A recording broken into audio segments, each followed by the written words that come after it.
Ya, Assalamualaikum dan salam sejahtera. Jadi pada hari ini kita akan belajar mengenai pembiakan tumbuhan.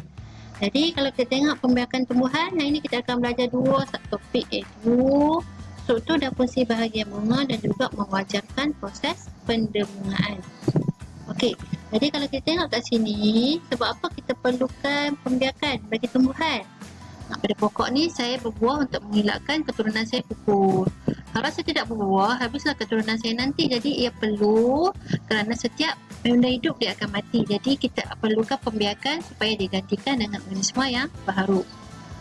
Jadi tengok balik struktur dan fungsi bahagian bunga. Jadi contoh ni bunga raya.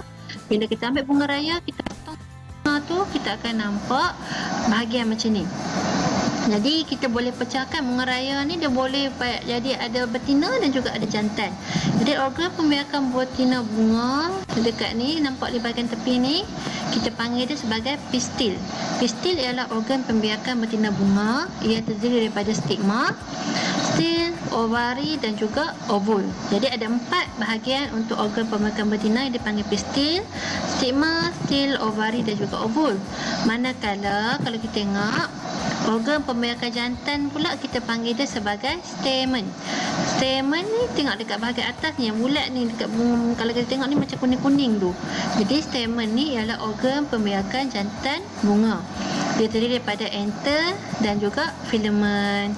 Kemudian kita ada ranggi. Ranggi ni dekat kelopak bunga ni ialah kelopak bunga lah. Ranggi ni dia berwarna-warni. Kalau contoh bunga raya dalam gambar ni warna merah, warna pink, warna purple. Yang berwarna-warni untuk menarik perhatian serangga dan juga haiwan. Dan yang bawah ni kuduk. Jadi kalau kita tengok sebelum bunga tu kembang, kita panggil dia kuduk.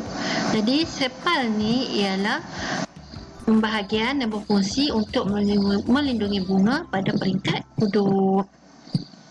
Okey, jadi ni ialah struktur dan fungsi bahagian bunga. Cik ulang lagi sekali untuk rumusan.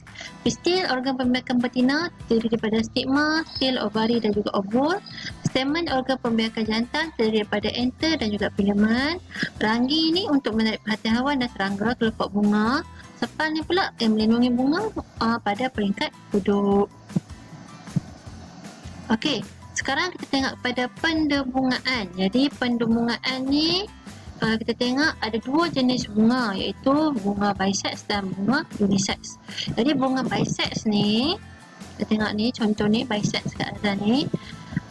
Kebanyakan bunga ialah bisex kerana mempunyai kedua-dua bahagian pembiakan jantan stamen dan betina pistil dalam bunga yang sama. Jadi bisex ni di dalam bunga tu ada dua-dua, ada satu bahagian jantan, satu lagi bahagian betina.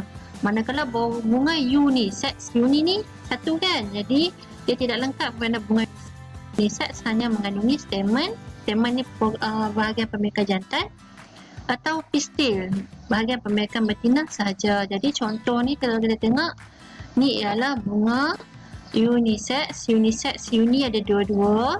Jadi bunga jantan dan juga uni ada satu, jadi bunga jantan. Dia ada stamen, dia ada anther atau filamen saja untuk bunga jantan. Bunga betina ada stigma, stil, ovari dan juga ovul. Jadi sepal dengan ranggi ni biasanya memang semua bunga ada. Cuma uni ni dia ada satu bahagian saja. Jadi sama ada dia adalah bunga jantan ataupun bunga betina. Manakala kalau kita tengok bisex pula, bisex ni dia ada dua-dua bi. Jadi bi ni ada dua-dua. Dia ada bahagian stamen, iaitu organ pembiakan jantan, bahagian pembiakan jantan, ataupun ada pistil, bahagian betina. Yang dua dia ada. Jadi kalau tengok kat sini contoh dia macam kita tengok tadi, contoh dia bunga raya tadi, dia ada stamen, bahagian pembiakan jantan punya dia ada pistil yang betina punya. Jadi dua-dua dia ada. Okey, jadi ni contoh pokok-pokok. Jadi kita tengok ni contoh bunga unisex ialah bunga jagung dan bunga betik. Iaitu hanya bunga betina yang menghasilkan buah dan biji-bijian dalamnya. Ini adalah contoh-contoh bunga unisex. Yang ni kita tengok pokok betik dan ni pokok jagung. Okey, pendemungaan pula. Pendemungaan ialah proses pemindahan butir bunga matang dari anther ke stigma. Jadi kalau cikgu patah balik tadi anther. Apa tadi anther tadi? Tengok balik. Anther, tengok ni bahagian ni. Cikgu ambil yang bunga raya tadi. Bagi nampak. Okey, enter ni dekat sini nampak ni hujung ni dia adalah bahagian jantan kan. Dia nak pergi kepada stigma. Stigma ni pula ialah organ pembiakan betina. Jadi jantan, bahagian jantan nak pergi kepada bahagian betina. Barulah kita namakan sebagai pendebungaan. Jadi enter yang matang akan pecah dan membebaskan butir debunga. Setengah butir debunga mungkin tersebar ke atas tanah dan ada yang dibawa oleh ejen pendebungaan ke stigma bunga. Pendebungaan pula boleh terbahagi pada dua. Kalau tengok pendebungaan ni boleh dibahagi pada dua. Satu pendebungaan sendiri, yang kedua pendebungaan kacuk. Jadi pendebungaan sendiri ni dia pergi daripada stamen ke daripada enter ke stigma ni bagi bunga yang sama. Manakala pendebungaan kacuk ni daripada enter ke stigma ni kepada bunga yang berbeza. Jadi tengok butir debunga yang ni sendiri kan, butir debunga dipindahkan ke stigma bunga yang lain tapi pada pokok yang sama. Contoh pokok tu ada banyak bunga. Dia masih lagi pendebungaan sendiri sebab daripada stigma bunga kata bunga atas tu dia pergi kepada stamen bunga yang bawah.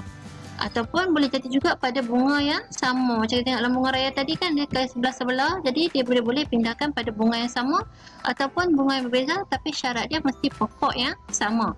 Kalau pendebungaan kacuk pula kita tengok dia mesti spesies pokok dia adalah berbeza. Bukan samalah, dia berbeza. Okey. Jadi cikgu harap awak faham berkenaan proses pendebungaan. Lepas nanti kita akan masuk kepada ejen-ejen pendebungaan. Okey, sekian. Terima kasih.